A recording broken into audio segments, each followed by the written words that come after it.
하나님의 말씀 요한계시록 1장 4절부터 7절 말씀입니다. 요한은 아시아에 있는 7교회에 편지하노니 이제도 계시고 전에도 계셨고 장차 오실 이와 그의 보좌 앞에 있는 7영과 또 충성된 증인으로 죽은 자들 가운데에서 먼저 나시고 땅의 임금들의 머리가 되신 예수 그리스도로 말미암아 은혜와 평강이 너희에게 있기를 원하노라. 우리를 사랑하사 그의 피로 우리 죄에서 우리를 해방하시고 그의 아버지 하나님을 위하여 우리를 나라와 제사장으로 삼으신 그에게 영광과 능력이 세세토록 있기를 원하노라. 아멘. 볼지어다 그가 구름을 타고 오시리라. 각 사람의 눈이 그를 보겠고 그를 찌른 자들도 볼 것이요 땅에 있는 모든 족속이 그로 말미암아 애곡하리니 그러하리라. 아멘.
것이 변하여 그 길은 고요고 호산나 찬미 소리 들리지 않는다.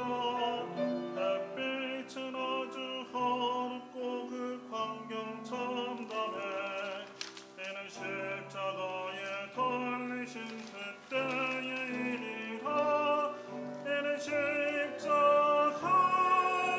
달리신 그때의 일이라.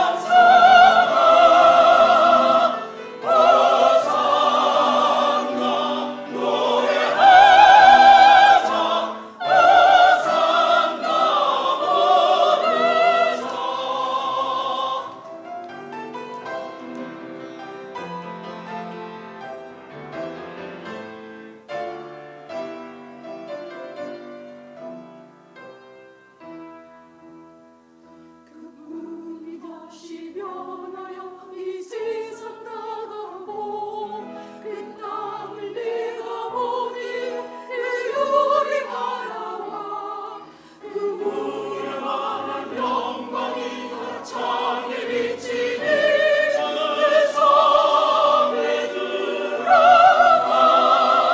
자참 영광이로다.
십자가의 공로와 능력에 대해서 말씀을 나누겠습니다. 오늘은 아시다시피 종려주일을 맞습니다. 우리 주님이 십자가 죽음을 위해서 예루살렘 성에 입성하신 날을 기념하는 절기이죠. 매년 부활절 한 주 전 주일로 우리가 종려주일을 지킵니다. 그리고 바로 이어지는 금주 한 주간은 그 고난 주간입니다. 한 22년 전에 그 굉장한 순환 영화가 미국에서 나왔습니다. 바로 The Passion of the Christ라고 하는 그리스도의 순환이라는, 우리나라에도 수백만 명이 관람을 했다고 하죠. 그 영화에서 예수님은 로마 군인들에 의하여 아주 극한 고문을 당하십니다. 채찍이 예수님 옆구리에 박혔다가 살점이 함께 날아갑니다. 십자가에 이제 못을 박는데 주님의 왼손을 못을 박고, 그리고 오른손을 못 박으려 하는데 손이 목구멍에 안 닿으니까 밧줄로 손을 묶어서 잡아당기다가 어깨가 탈골되는 그런 모습도 나왔습니다. 머리에 가시관을 씌우는데 몇 번이나 이 가시관을 누르고 쳐서 머리에 막 박습니다. 심장 약한 사람은 시청을 자제할 만큼 처참했다고 하죠. 그러나 2000년 전 실제 십자가 상황은 그 영화보다 더 참혹했을 것입니다. 자, 우리가 기억할 점은 뭔가요? 이런 고난주간 맞으면서 우리가 뭘 가장 중점적으로 생각을 해야 됩니까? 주님의 그 고통은 우리가 늘 잊지 말아야 될 고통입니다. 그러나 그 고통 자체보다 사실은 더 중요한 건 고통의 이유입니다. 십자가 한 700년 전에 이사야 예언자가 이런 말을 하죠. 그는 곤욕과 신문을 당하고 끌려갔으나 그 세대 중에 누가 생각하기를 그가 산자들의 땅에서 끊어짐은 마땅히 형벌받을 내 백성의 허물 때문이라 하리요. 유명한 예언입니다. 주님이 십자가에 못 박히실 때 지금 저분의 저 고통이 내 죄 때문이라고 생각한 백성이 없었다는 겁니다. 그 유대 백성의 영적 무지에 대하여 이사야가 예언을 한 것입니다. 십자가 주위의 불신 악인들은 아무도 그분의 그 고통이 그 이유 때문인 줄 몰랐습니다. 지금도 십자가 이야기를 대충들 알고 있는 대부분의 현대인들도 사실이 그래서 그런 줄 진지하게 알지 못하고 있습니다.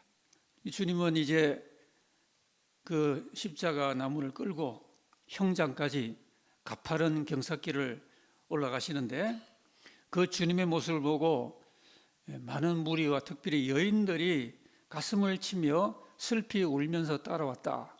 성경이 그렇게 말합니다. 그런데 주님은 그들에게 깊은 말씀을 하셔요. 예루살렘의 딸들아, 나를 위하여 울지 말고 너희와 너희 자녀를 위하여 울어라. 너무도 깊은 의미의 말씀을 주십니다. 나를 위해 울지 말아라. 너희가 앞으로 겪게 될 그 심판과 고난, 그리고 너희 자녀 세대에 닥칠 일들을 위하여 울어라. 메시아를 거부한 불신앙이 가져올 그 영적인 역사적인 심판을 한번 생각해 봐라. 그들과 그들의 자녀 세대까지 이어질 총체적인 미래를 위하여 울어야 된다. 그 말씀을 하셨습니다. 그리고는 다시 주의 제자들을 향하여 주님의 말씀이 놀랍게 반전됩니다. 요한복음 16장 22절에 보면은 지금은 너희가 근심하나 내가 다시 너희를 보리니 너희 마음이 기쁠 것이요 너희 기쁨을 빼앗을 자가 없으리라 그랬습니다. 그 극한 비통과 그 안타까운 현장에서 이런 말씀이 나올 수가 있겠습니까? 그런 고통과 처참의 십자가형을 앞두신 주님이 근심 대신에 충만한 기쁨 가운데 예언하신 위로의 메시지입니다. 십자가의 아픈 과정 그 이후에 그것을 이기는 결과가 이렇게 될 거라는 말씀이죠. 조금 있으면은 고통은 잠깐이고 고통을 이겨낸 그 후에는 하나님의 영원한 은혜가 임하는데 잠깐 후에 그들을 다시 주님이 보게 될 그때에 십자가가 이루어질 엄청난 그 효능을 인하여 그들 마음이 슬픔이 전혀 없이 기쁠 것이다. 십자가의 본질을 말해줍니다. 십자가의 본질은 슬픔 아닙니다. 오늘 내내 교회에서 슬프게 지내지 마십시오. 십자가는 슬픔이 아닙니다. 주님의 아픔 때문에 우리 마음이 미어지는 그런 공감은 물론 있겠지만 본질은 기쁨입니다. 내가 잠깐 후에 너희를 볼 터인데 그때는 너희 마음이 기쁠 것이다. 그 기쁨을 빼앗을 자가 없다. 그렇게 말씀하십니다. 주님의 십자가는 바로 이 결과를 위한 죽음입니다. 우리가 이 십자가의 과정을 복음서를 통하여 연구도 하고 설교도 하고 그건 좋지만은 그것만 봐서는 안 되는 겁니다. 주님은 그리고 주님의 십자가는 이 결과를 위하여 죽으신 겁니다. 결과 다 놓치면은 우리가 어디서 믿음이 더욱 이유가 없겠습니까? 오늘 이 본문은 주님의 보혈이 이룰 효능을 우리에게 세 가지로 담아주고 있습니다. 첫 번째는 그분의 피로 우리를 우리 죄에서 해방하였다. 오늘 이 놀라운 진리를 요한계시록이 선포하고 있습니다. 5절 말씀에 그가 우리를 사랑하셔서 그 일을 했다는 겁니다. 우리를 사랑하사 그의 피로 우리 죄에서 우리를 해방하셨다. 그래서 이 1장은 이런 해방의 주님을 찬양을 하고 있습니다. 여러분, 주님의 피 흘림은 그 동기가 우리를 사랑해서였음을 잊지 말아야 됩니다. 성부를 향해서는 주님의 그 순종과 복종이었고요, 우리를 향해서는 우리에 대한 그 사랑이 우리를 죄로 인하여 멸망하도록 놔둘 수가 없었기 때문에 우리를 향한 그 사랑이 주님이 받을 그 엄청난 고통을 능히 초월하게 만들어 주었습니다. 여기서 피 흘림의 첫째 목적이 나옵니다. 여러분, 예수님의 피 흘림의 이 중요한 첫 목적을 우리가 오늘 이 말씀 통해 받으면서 평생 잊지 마십시다. 예수님 피는 우리를 우리 죄에서 해방하기 위하여 흘려졌습니다. 해방하기 위해서입니다. 여기 해방한다는 말은 종된 상태에서 놓아준다 하는 그런 뜻입니다. 풀어준다, 놓아준다. 그러니까 이거는 뭔가 우리가 처한 이 형편을 지금 담고 있는 말입니다. 여러분, 첨단을 지금 달리고 있는 현대 문명과 지성이 간과하고 있는 인간성에 대한 중요한 사실이 있습니다. 그것은 모든 사람이 종된 상태에 있다. 나는 자유해. 아무것도 나를 속박 안 해. 나는 뭐든지 내 마음대로 해. 심지어 나에게는 권력도 있고 돈도 있고 배울 만큼 배웠고 내 인맥도 든든해. 누구도 나를 속박 못해. 나는 참으로 완전 자유한 사람이야 라고 누가 말한다 하더라도 그것은 자기 진단의 착각입니다. 종된 상태에 있단 말입니다. 누가 이걸 부인하겠습니까? 인간을 옥죄는 여러 가지 억압이 있겠지만은 근본적으로는 모든 사람들에게 주인 노릇하는 게 뭐냐면 죄입니다.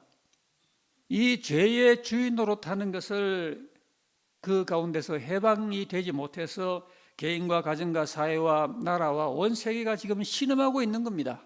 죄 때문에, 더 정확히 말하면 죄에게 매여서 죄를 주인 삼은 그 종된 상태에서 해방이 안 됐기 때문에 다 죄의 종된 모습이 온 지금 지구촌에 난무하고 있는 겁니다. 개인도 그렇고요, 공동체도 그렇고 그렇습니다. 최근에 미국에서 세계적인 주목을 받은 대규모 수사 기록 파일이 공개가 되었죠. 그 안에는 권력과 돈과 쾌락에 사로잡혀 타락한 인간 모습이 적나라하게 드러나 있다고 보도가 되었습니다. 하나님 앞에 이런 일은 빙산의 일각입니다. 빙산의 일각의 일각입니다. 전 인류가 죄에게 지배를 받고 살고 있다는 것은 무서운 일입니다. 자, 어떻게 할까요? 종된 상태에서 필요한 건 해방입니다. 해방을 얻어야 됩니다. 진정으로 나는 해방된 사람이라고 그렇게 말할 수 있는 우리의 신분과 우리의 상태가 될 필요가 있습니다. 그런데 그 해방을 위해서는 필요한 대가가 치러져야 됩니다. 왜냐하면 우리는 팔려 있었기 때문이에요. 너나 할 것 없이 죄에게 팔려 꼼짝 못하고 그냥 죄에게 종노릇하는 이런 상태에 있었다는 것은 단순히 교리가 아닙니다. 지난 한 주간에 우리들의 생활을 한번 돌이켜 보십시다. 나는 죄를 이기고 승리하여 왔는가? 아니면 나는 죄에게 팔려 뭔가 종노릇하며 신음하며 그렇게 한 주간 살아왔는가? 둘 중 하나입니다. 그래서 죄의 종으로 살던 인생들을 되사오기 위하여 대가가 필요한데 그 대가로 하나님 아들이 피를 흘리신 것입니다. 예수님 목숨이 지불된 겁니다. 엄청난 대가가 지불된 겁니다. 우리의 영원한 멸망의 운명을 바꾸기 위하여 하나님의 아들의 고결한 생명값이 지불된 겁니다. 목적은 우리를 사오기 위해서. 그래서 이제 그 보혈의 값으로 하나님 우리를 샀어요. 우리의 새 주인이 된 겁니다. 믿는 사람들은 하나님께서 그 아들의 막대한 값을 지불함으로 죄에게 팔려있던 신분과 상태에서 되사서 하나님이 새 주인이 되어서 전에는 죄가 너 내 거야 이랬는데 지금은 하나님께서 우리를 향하여 아니야, 이제 너는 내 아들이 막대한 값을 지불했으니 너는 내 거야. 하나님의 소유권을 주장하시는 겁니다. 여기서 우리의 위대한 구원이 출발하고 기초가 딱 끼워졌습니다. 고린도전서 6장 말씀에 너희는 너희 자신의 것이 아니라 값으로 산 것이 되었으니 그런데 너희 몸으로 하나님께 영광을 돌리라 그랬습니다. 하나님께서 자기 아들의 피값을 지불하여 죄의 종 상태에서 하나님의 백성으로 하나님의 종으로 구속하여 새 주인 되어주신 이 은혜로 인하여 우리의 구원이 발생합니다. 이 하나님과 독생자 예수님을 믿으면은 하나님께서 우리에게 새 주인이 되셔서 우리를 구원의 길로 인도하시는 것입니다. 하나님께서 해방시키는 사람은 죄를 용서받고요, 진리의 말씀으로 인도를 받고 진리의 영을 받아 성령의 인도를 또한 받게 되는 것이죠. 그리고 이제는 거룩하게 성화되어 가고 하나님 예비하신 승리를 삶 가운데 획득하는 이 위대한 구원의 성취가 가능하게 된 것입니다. 우리가 이전에 죄의 종이었다는 사실을 인정합시다. 어쩌면 지난 한 주 동안에 죄에게 매여서 어쩔 줄 몰라 죄의 노예로 살아왔던 적이 있었는지 모릅니다. 그러나 기억하십시다. 하나님이 그 아들의 막대한 구속의 값을, 피값을 지불하여 우리를 샀습니다. 이제는 우리가 이 하나님을 바로 믿기만 하면은 위대한 구원이 거기서 창출되는 것입니다. 하나님이 그 구원의 은혜 안에서 우리의 구원을 무엇도 빼앗아갈 수 없도록 우리의 모든 죄를 용서하고 우리에게 말씀과 성령을 주시고 우리를 거룩하게 하시고 우리를 승리케 하시는 것입니다. 이 해방을 나는 지금 실감하고 있는지 누리고 있는지 우리가 이 아름다운 종려주일 성찬주일에 점검하여 보십시다. 그 피로 우리를 우리 죄에서 해방을 시켰습니다. 둘째는 그분의 피로 우리를 나라와 제사장으로 삼으셨다고 선포를 하고 있습니다. 6절 말씀이죠. 예수님 보혈이 이루신 또 하나의 공로가 이겁니다. 그의 피가 이루신 두 번째 역사죠. 그의 아버지 하나님을 위하여 우리를 나라와 제사장으로 삼으셨다 그랬습니다. 여러분, 예수님 보혈이 우리 신자들을 위하여 이루신 이 위대한 유익과 효능을 우리 잊지 마십시다.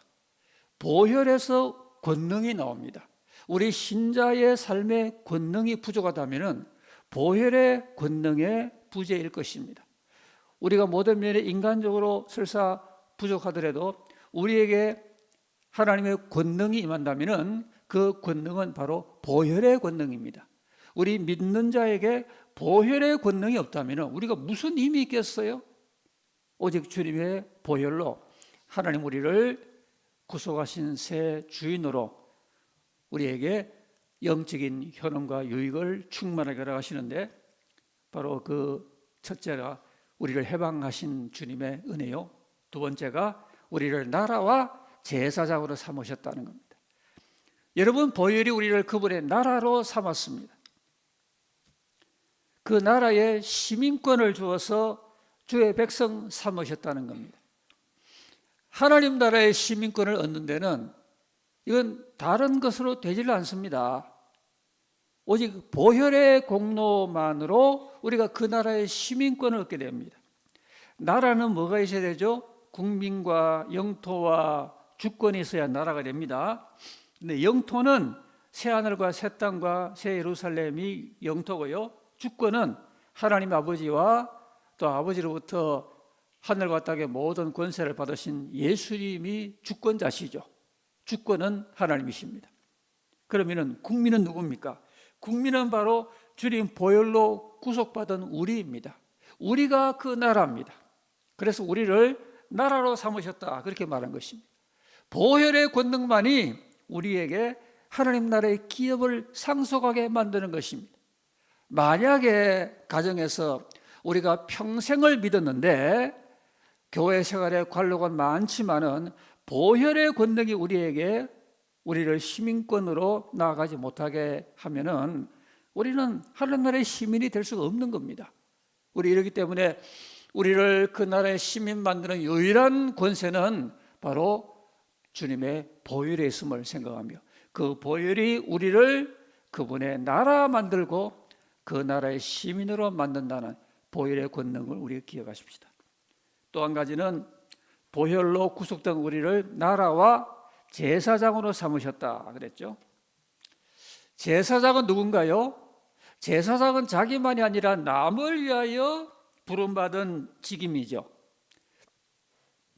여러분, 주님의 보혈은 우리 자신의 구원만이 아니라 다른 영혼들의 구원을 위한 이 제사장의 소명입니다. 이게 참 놀라운 겁니다. 구약 시대에는 레위 계통의 그 특수한 그런 혈통에서 제사장이 나왔습니다. 그런데 오늘날은 우리가 하나님의 나라를 이루는 구원의 백성이 되고요, 더 나아가 놀라운 사실이 우리가 제사장이 될 수 있다는 사실입니다.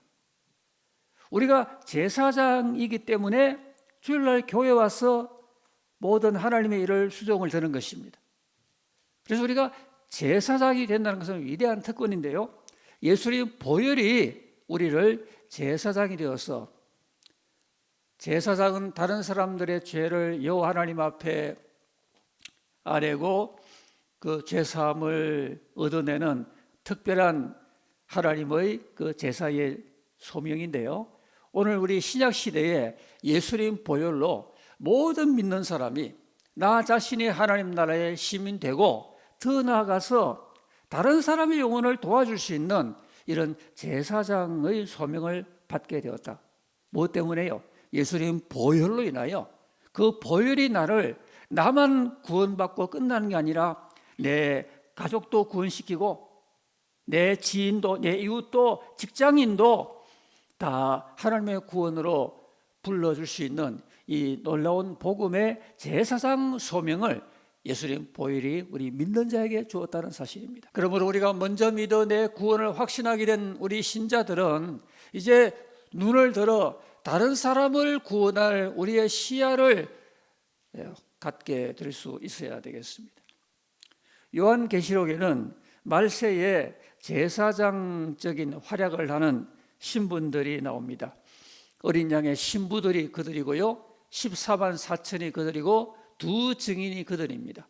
그들은 말세에 하나님께 소명받아서 많은 영혼들을 하나님 앞으로 인도해내는 그런 마지막 때 제사장 직분을 감당하는 사람들인데요, 저는 우리 교회가 주님의 보혈로 깨끗하게 정화되어서 말세에 우리 교회 이웃 지역의 많은 영혼들을 살리는 제사장 교회가 되기를 간절히 기원하면서 하나님 앞에 우리 교회가 이렇게 세워지기를 원하는 것입니다.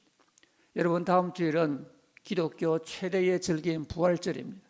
동시에 부활절은 우리가 전도할 최적의 기회이기도 합니다.